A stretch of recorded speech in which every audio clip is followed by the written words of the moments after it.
How could any bacteria cause a bladder infection without just getting flushed away?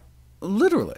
Certainly if you're not drinking enough, or men who have prostate enlargement can't empty completely, leaving behind a stagnant pool. But in most people, there should be a constant flow of water through there.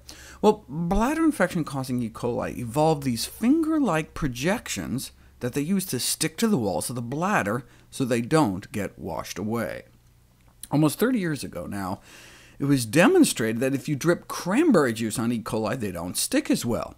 Grape juice doesn't work, nor does orange or apple juice, or even white cranberry juice made from unripened berries, so maybe it's one of the red phytonutrients that's doing it. Even if it works in a petri dish, though, we don't pee cranberry juice.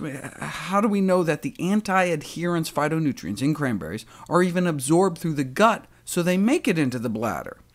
Well, subsequent studies showed that if you drip urine of someone who drank cranberry juice onto E. coli, you get the same anti-stick effect. Well, now we're getting somewhere. Here's the stickiness of strains of E. coli waiting in urine from someone drinking water, and here's their stickiness in the urine of someone drinking cranberry juice. Within hours of consumption, there's a drop in E. coli stickiness that appears to last throughout much of the day. So, might cranberries really help prevent bladder infections?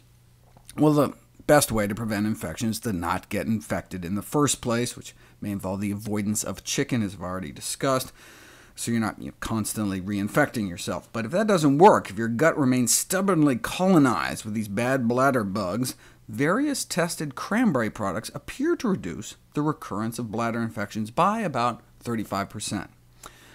Not as effective as antibiotics, but cranberries don't foster antibiotic resistance and have fewer side effects. There's good evidence to suggest that cranberries are effective for prevention, but not as an effective treatment. Right? But that makes sense, right? Cranberries prevent the initial adherence, but that occurs at the start of the infection. When the infection is present, it's already stuck there, then there's no clinical data to suggest that cranberries aren't effective in the treatment of urinary tract infections, meaning cranberries don't work better than placebo. But placebos work. For example, ibuprofen seems to work just as good as antibiotics for the treatment of uncomplicated urinary tract infections.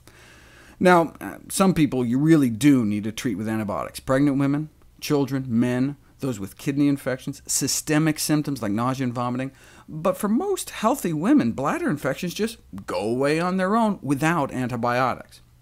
So all the women who drink cranberry juice and have their symptoms disappear may falsely attribute their recovery to the juice, but when it comes to most UTIs, nothing works.